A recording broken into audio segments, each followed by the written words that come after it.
What's going on, warriors? If you guys want to drop your blood sugar levels fast, lower your A1C, I'm going to show you guys how you guys can do that now. Very simple stuff that's never talked about, but we're going to dive in like we always do on this channel. I'm going to give you a structure that if you use this, you do it right, it'll help you to start to dial the A1C even more for what you do. Just get more confidence over your blood sugars overall and continue to make adjustments, okay? So if it's your first time on the channel, guys, I help diabetics to control their blood sugars, build muscle, burn body fat, and just master diabetes. But if you like things like supplement reviews or you like lifestyle or vlog videos, I also do those too. So make sure you guys smash the subscribe button down below, hit that bell notification, hit that like button so you guys don't miss out on any of the videos that we're dropping here today. Don't want to see you guys miss out, all right? Let's just dive right in.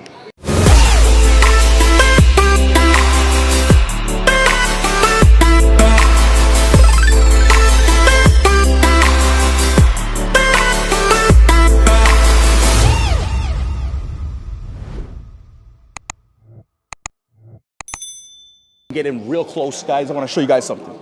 So take a look at my board over here. If you consider this a pyramid that's going to help us to better control our blood sugar levels, the first thing that you guys want to focus on is keeping things simple. A lot of times if your meals and your nutrition are all over the place, it can make it more challenging for you to understand where your blood sugar is. So the first thing you want to do is keep things simple. And when you say keep things simple, that just means to focus on things like low glycemic foods. So when you understand low glycemic index foods, these are foods that are going to impact your blood sugar level differently. And this is important because outside of a pump and that's going to automate things for you or injections, doesn't matter. We need to look at how the nutrition can also impact your blood sugar levels. And so if you focus on keeping things simple, it can help to control things even better. And when you focus on low glycemic index foods, this is a measurement that's used to determine how fast your blood sugar level will spike after you're eating certain carbohydrates. Low glycemic index foods are going to spike your blood sugar a lot less than higher glycemic index foods. Think of something like table sugar compared to broccoli. Broccoli is going to be more of a low glycemic carbohydrate because it's not going to spike your blood sugar as much. This right out of the gate is going to make it easier for you to manage your blood sugar levels with the insulin you're taking. Also, it's important to understand that low glycemic load foods are also important to take in. So that's why across the board, I just say if you simplify and you focus on low glycemic foods in general, including low glycemic load and low glycemic index, it can help you to get better blood sugars. So low glycemic load just measures takes the serving size of the food into account with low glycemic index measurements. For example, watermelon is considered a high glycemic index food, but watermelon is not going to have as much of an impact on your blood sugar because the glycemic load is low. So if you focus on just low glycemic load foods, you should be okay as well. So now that's an example of keeping it simple because what you're doing with low glycemic foods is you're lowering the variables that can get in the way of spiking your blood sugar level. The other thing that's important when it comes to keeping things simple, our first step, is that keeping it simple means if you have a plate of food, just focus on one carbohydrate. Don't mix it with 2-3 different carbohydrates because now you have more variables that you have to manage. So an example plate would just be somebody that goes in and maybe they have a cup of berries, for example. And this is someone who's trying to, again, get your blood sugars under control, reestablish the ratios, your insulin to carb ratio of where that should be or how much insulin you want to give yourself. So from that perspective, you have a cup of berries, and then you put that on your plate. You could have protein too, a lean protein like a chicken breast, but you want to keep the seasonings that don't have calories in them. Protein can spike the blood sugar, so if you do that, just be aware if you notice, and if you want to start with the carbohydrates, so you don't interfere with things with the protein. So now that you've got your low glycemic carbohydrate in the cup of berries, give yourself your insulin for that, and then that brings us to the next step. And the insulin that you give yourself for that is going to be the insulin that you have is going to be what your current insulin to carb ratio is. So then our next step, which is timing, it's important for us to have timing. Separate your foods out by 5 hours, especially when it comes to taking your insulin to carb ratio, because if you separate your foods out by 5 hours, that's how long it's going to take for rapid acting to typically act within your system. So you want to give it that 5-hour time frame to see where it actually ends up.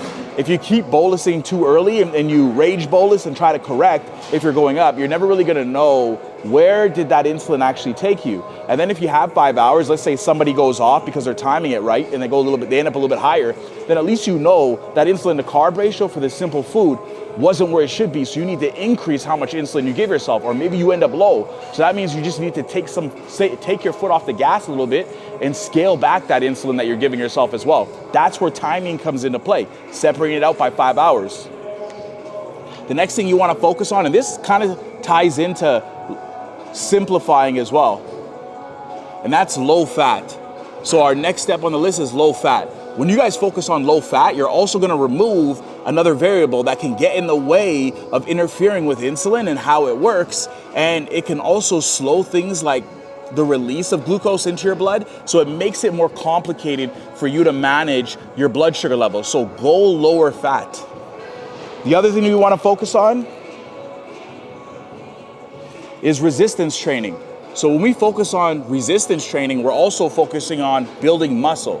When you focus on building muscle, it's going to help you to store more glucose. If you can store more glucose, that can also help you with energy. It can help you when you're working out to avoid lows, and it can help you to get better control overall over your blood sugar. And then the last thing you guys want to focus on is just not being afraid to make adjustments, and that's our top triangle there. If you focus on making adjustments, then you're going to be able to continue to move the ball forward without feeling stuck. A lot of times we feel like we have to wait the 6 months to see an endocrinologist or a doctor, but if you understand where your blood sugar should be, you get your ratios, then you could start to make adjustments based on what you're seeing, off of keeping things simple, off of the timing that you just did, off of keeping it low fat, off of resistance training. You've now built your body up in a way where you could look at things, assess them, and then just repeat the cycle. Now you go back to the drawing board after making the adjustment and go back to the cup of berries again. So you could start to add other elements in to see how your body's responding after you get it dialed in. But this is a good process that you could follow to remember when things aren't going right, go back to keeping it simple, go back to understanding the timing, go back to low fat, make sure you're resistance training, and then focus on making adjustments so it puts you more in the driver's seat to move your blood sugar level forward. You can take a couple days and focus on just dialing the carbohydrate in, where you're eating berries and keeping it very simple and separating it, for example. And berries is just one example of a low glycemic food. There are some foods I find still work well, so you could do wild rice, brown rice can be good. Even white rice for some people can be good, but because it's more of a higher glycemic food, some people might notice more spikes really fast, so that might be a sign that you have to go and increase your pre-bolus to a little bit earlier as well, right? But many times I find if somebody does do a cup of rice with some chicken breast, that's a good place to start, because at least you get a protein in with your meal. Separate your meals out by 5 hours a piece. And even though white rice isn't necessarily, again, a low glycemic index food, it's more of a medium to low, so you can still get away with it. You just have to be aware of how your body responds. Then by getting the protein in, you can still train. The only thing is, the more variables you add, if we're not keeping it simple, the more you have to adjust. So if you're running this test with our timing and you're working out and you notice, okay, all of a sudden I'm working out, now my blood sugar is starting to go low, that's just because your body's becoming more sensitive to the insulin after your workout, so you would have to test it again, but just take your foot off the gas with the insulin after your workout. A lot of times people might find that they need half the insulin, and then over time, after you've kept things simple and things are working out for you, just slowly start to introduce more complex foods to what you're doing and see how your body responds. But at least getting a foundation and working your way through those steps we talked about today could really help you to go back to the drawing board and reassess what's happening with your blood sugar levels. All right, I hope that helped you guys out. It's Coach Jay. I'm gonna go ahead and see you guys in the next episode.